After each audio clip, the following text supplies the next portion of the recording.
Assalamu alaikum wa rahmatullahi ta'ala wa barakatuh, mes chers élèves. Aujourd'hui, on se voit pour voir ensemble la dernière partie de notre cours. Je comprends l'autre et je ne l'accuse pas. La semaine dernière, on a vu un schéma qui résume les événements par lesquels est passée Sayyida Maryam alayhi salam.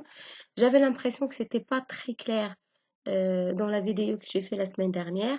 Donc là, je vous laisse un petit peu de temps pour bien recopier le schéma.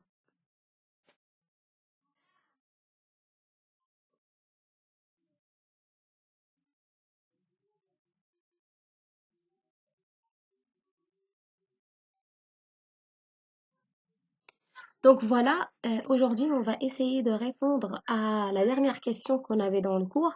Quel est l'impact d'accuser les autres à tort? Le fait d'accuser les autres à tort, quel impact a sur la personne?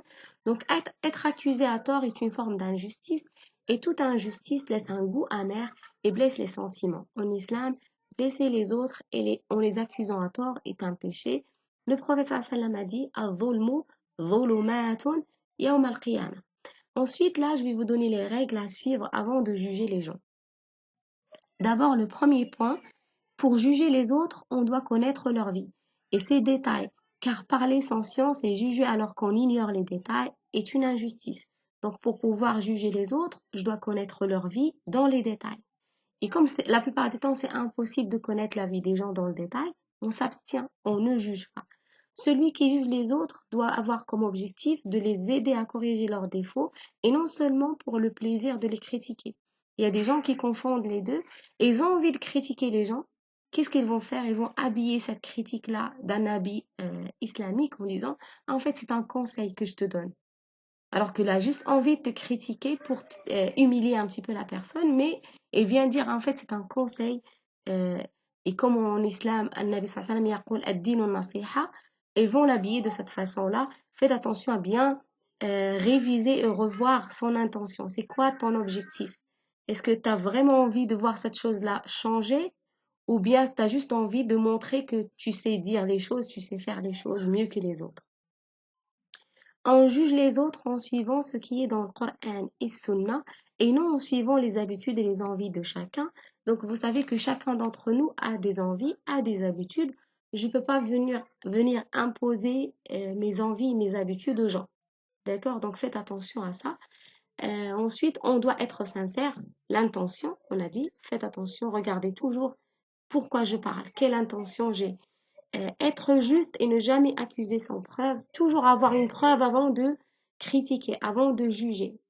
La preuve, et pas seulement quelqu'un m'a dit, quelqu'un a raconté à quelqu'un que il a vu peut-être. Non, il faut avoir une preuve. Savoir que personne n'est infaillible. Donc quand je viens conseiller à quelqu'un quelque chose, je viens avec cette idée de dire d'abord que moi-même, je ne suis pas parfait. On fait tous des bêtises et personne n'est infaillible. D'accord? Ensuite, on juge les autres en se basant sur les faits et non sur les soupçons. Donc, on doit avoir des faits, des preuves, on a dit.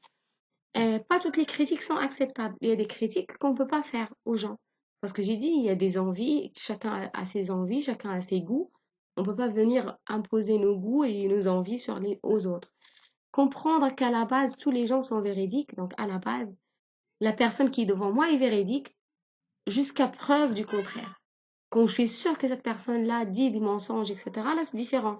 Mais à la base, tout le monde est véridique. Et le point numéro 10, il est interdit d'espionner les autres. Donc, il y a des gens, euh, ils croient, ils disent, je crois qu'il est comme ça. Et pour être sûr qu'il est vraiment comme ça, il va carrément l'espionner, il va carrément le suivre pour voir est-ce qu'il est vraiment comme ça ou pas. Donc ça, vous n'avez pas le droit de le faire. Donc là, je vous invite de recopier toutes ces réponses-là que vous voyez devant vous, pardon, avec le schéma de la semaine dernière sur votre cahier d'éducation islamique. N'hésitez pas à m'envoyer vos questions sur Pronote s'il y a quelque chose qui n'est pas clair pour vous. Wa salaam alaikum wa rahmatullahi ta'ala.